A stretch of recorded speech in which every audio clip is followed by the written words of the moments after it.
All right, let's continue the focus on the government. Well, as the country gears up for the 7th administration, there are calls for the speeding up of government's plans to professionalize the public service. Now, during his State of the Nation address last year, President Ramaphosa making the announcement that the School of Government will conduct a skills audit in some departments, this in an effort to improve the functioning of the public service, including strengthening accountability. All right, let's get some detail now on the processes that are underway right now. Dr Botshabelo Maja is the acting principal of the National School of Government. Dr. Maja, good evening to you, and thank you very much for your time. A very, very interesting period right now that is unfolding in our country. Not to say that we've not seen a transition from one administration to the next. Perhaps let's start there. As things stand right now, we do not have an existing cabinet, but what we do have are civil servants who are holding the fort, making sure that government continues to deliver the services. Can you just explain the period of transition that we're in right now, and what would happen, for example, if this country were attacked? Who would be leading government right now? Well, this is the reason why from the beginning it was critical under the previous administration, the 6th administration, to focus on professionalizing the public sector. Right. Because we knew and understood that without a public sector that is professionalized, if and when we are in a space like this, we would be found wanting. So as we speak, like today, the president hasn't yet announced a new cabinet, but the 6th administration has now dissolved. Right. So the president is now the only member of this new cabinet of the 7th administration as we speak. Yeah. So that means below the president is us, the public sector. It means that many of us who are accounting officers, who are directors generals at national level, in the provinces now, many of them already have MECs and they've been able to constitute a full cabinet. Yeah. But at national level, it means that we are that last line of defense. And if that last line of defense is not properly constituted and or professionalized, if something were to happen today, we would be in trouble. Wow. But fortunately, we've put a number of building blocks to make sure that the public sector as we have it today is better able to manage spaces such as this. And we hope that as we go forward, we will strengthen it much, much more. Very, very interesting indeed. All right, let's bring you back then to why you are here. You are the acting principal at the National School of Government. Let's start with, what is this institution that you are leading, for those who may not be familiar with it, and when it was established, what was its mandate? Well, it has a long history. It's always been there. It has had different names. Its mandate has always been to make sure that the public sector is educated, it is developed, and it is trained. It is because for us to be able to do our jobs better, to serve our people better, we have to continuously develop ourselves. So the National School of Government is there to make sure that members of the executive, members of the public sector themselves, those who are in state-owned entities, are trained, developed, coached, mentored, so that they can do their jobs better. We call it returning to the simulator. Pilots, they have to always go back to the simulator. Yeah. The same with the public sector. Things change. The things we do today are not the same as the things we did 5 years ago. That's where we come in as the National School of Government. So when you talk about people being trained, let's get to grips with the basics. So here's a member of the public service, newly recruited. What kind of tools are given to that person to empower them in order to be effective in the position that they are employed?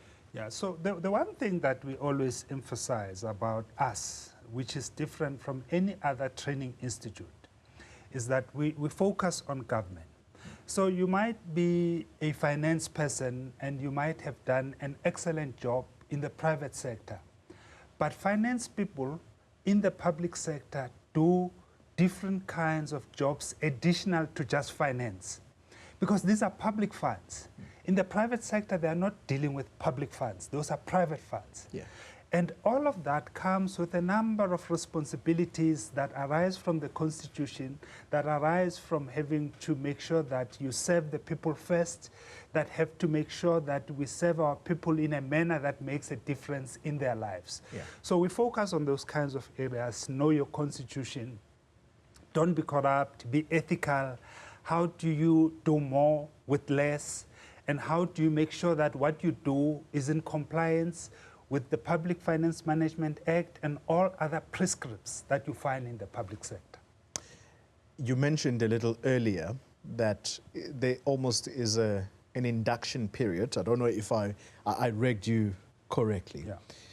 Let's then make the example of the incoming cabinet members.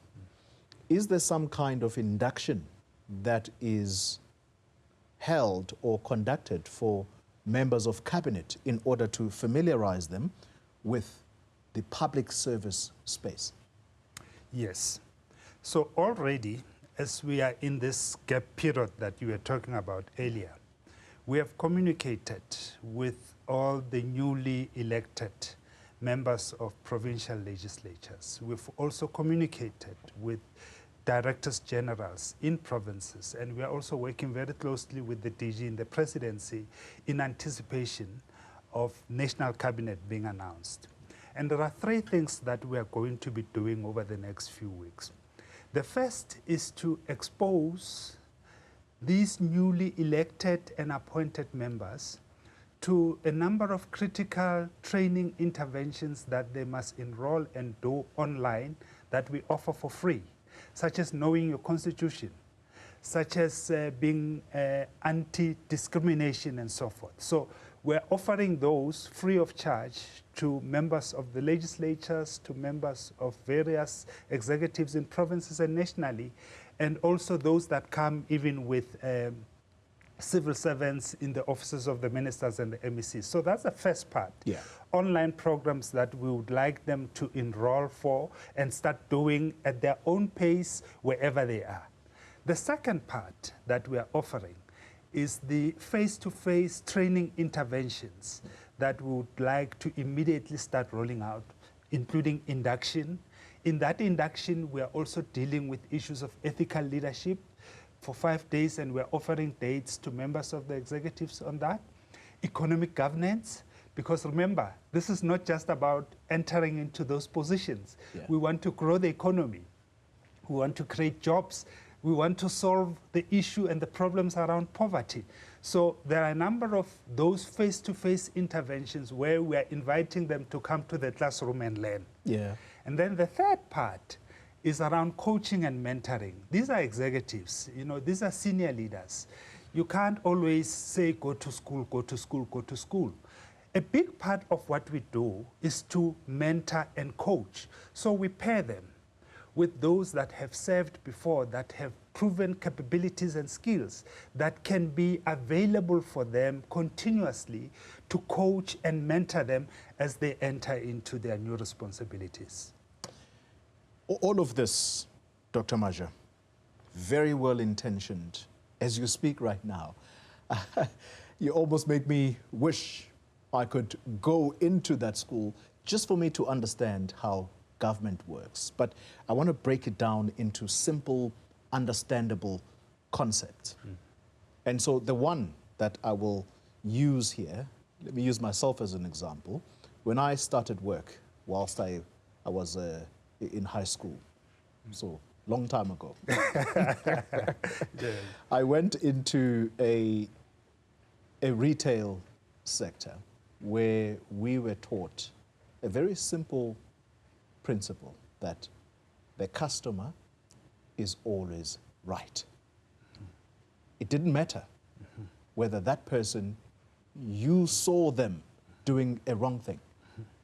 But when they go and report that I need assistance with this, and this gentleman who works for you here was not of any assistance, I need to answer why I didn't do what the customer requested.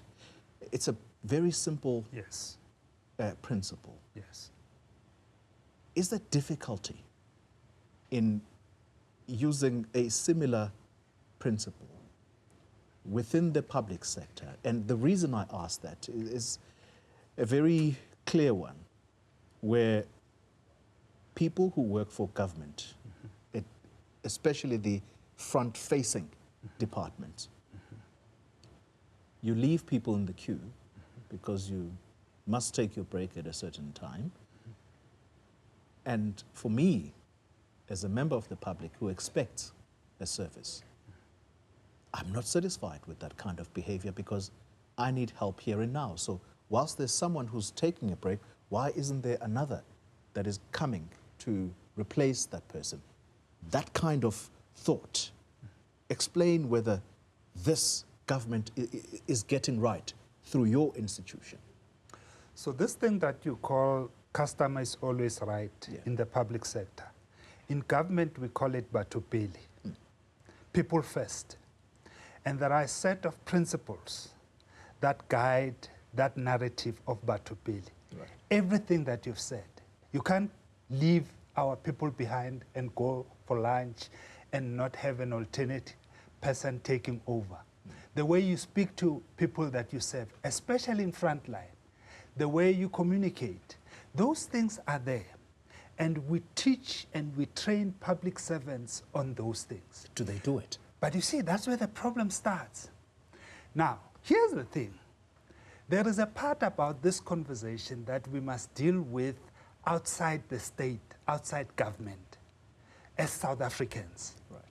At some point, we must have a South African conversation to say, who are we as a nation? What kind of a people are we? Some of the things that you are saying are the things that your parents were supposed to teach you when you were 5 years old. Yeah. And yet we are teaching 40-year-olds things they should have been taught at home when they were 10 years old. That is a South African issue. Sure. And we must confront it and begin to say in this conversation, in this dialogue, what are the things that parents should be doing at home? What are the things that when we leave home at 18 years old to start work in retail like you, we have being imbued with certain values, certain principles, so that when the National School of Government comes in to say Batho Pele, we're just doing a top-up. We're not starting from scratch. Yeah. And that's where the problem is. It's a South African issue that at some point we must deal with it as a South African issue. So I took some time to read up on the National School of Government, and one of the key vision statements, or the main vision statement, is that of building an ethical and capable public service of the people, or in service of the people. How do you measure the performance of a public servant and whether they are living up to that vision? Well, we do impact studies. We do follow up on our training interventions to see whether our interventions are making a difference. Yeah. But how we will know one day, maybe not in our lifetime, I don't know, but how we will know one day whether we're making a difference is when that mission statement is no longer there. Because you see, ethics ordinarily should not be in our mission. We should not be having an aim in our mission to say to people, don't steal. So the day you don't see it is the day we will have achieved our objective. Non-responsive attitudes, corruption, these are some of the issues that we have dealt with above. Are you finding that this is still a problem? It's still a problem. We know that. right? And again, if it wasn't a problem, we would not be dealing with it. The fact that we are dealing with it means it remains a problem. Our country is not growing economically. Yeah. And it is not because we don't have the means and the resources to grow. It's because we are leaking in a number of critical areas. Why are we leaking? It's because either we are not efficient or we are simply taking away things we shouldn't be taking away. Yeah. So we will harbor it. As the National School of Government, we'll harbor it. In all our interventions, we are harboring it. Please don't steal.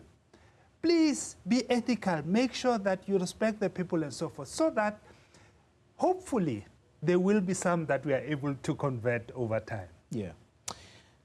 Dr. Maja, you and I are having a conversation that is fairly easy to understand, and with every government or with every administration, new administration that comes in, there's a promise to do better. But here's a challenge. Right now, as we speak, I'm not going to mention names, but if someone goes and looks up the example I'm about to give, they will know who that person is. There's a senior civil servant who used to be at DERCO. They did something wrong there. They were fired. That person has now cropped up as an MEC in Limpopo. So a government official does wrong in this department. Tomorrow, they crop up in another department or another sphere of government. So they may have been at national, they find themselves at provincial or even at local government. That defeats the purpose, does it not? Look, we will, I think for some time, we will have those anecdotes of cases like that. But our aim is to ensure that over the medium to long term, we eradicate them. How?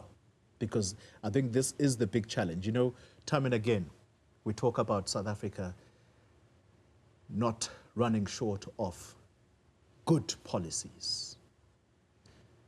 The problem is at implementation phase. And I think this, what we're talking about, touches on that. Effecting the rules, no matter how difficult. Look,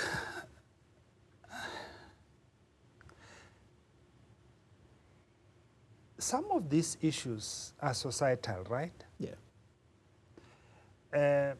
Ordinarily, we shouldn't even be having these people that you are talking about, even before we talk about them moving around. They shouldn't be there in the first place. Yeah.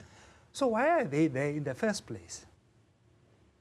Where have we failed as a society to have people like that roaming our streets? And part of the problem is really that if you look very closely at what we do, I mean, you're using examples of executives, right? Yeah. I can give you countless examples of 18-year-olds that we meet all over the streets that are doing and behaving in ways that you ask yourself, does this child have parents? Where are the parents of this child, right? I mean, they're simple. They're not in government. They're not corrupt. They're not stealing. But you see behavior where you wonder, where are the parents of this child? Why is that? And I think at some point we must have that societal conversation. What you are talking about, Dr. Maja, and I remember it distinctly because once again, we have a government that is very good at coming up with concepts that end up being policy. Remember the moral regeneration? Yes. That's part of what this good government over the years has cultivated. But what comes out of these good initiatives, because that's what is central to our conversation. Why is it that it's not finding expression? It will never find expression as long as it is government's problem alone. It can never be solved by government on its own. These are societal issues. And I think that's where, I mean, I don't think we've had that conversation, by the way, over the last 15 years or so. We've never had a societal conversation that tries to define who are we, what do we stand for. Yeah. We've never. And I think it's about time we must do that. Because when you dissect it, it's easy to identify the problem, but you will never be able to come up with a solution. Yeah. And that's why you're saying, many, many years we've had moral regeneration, we're still having moral regeneration 20 years later. It's because we are trying to solve this big problem piecemeal. Yeah. We are trying to solve it as a government problem. And I'm saying it's not a government problem, it's a societal problem. Before I ask you the most obvious final question, let me use the example of a research institute. I think I want to call them a think tank, the Center for Development Enterprise, CDE.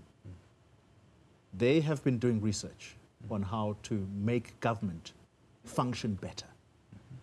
And right now, they have issued one of their research documents, and they've come up with a very simple way of sorting things out in government.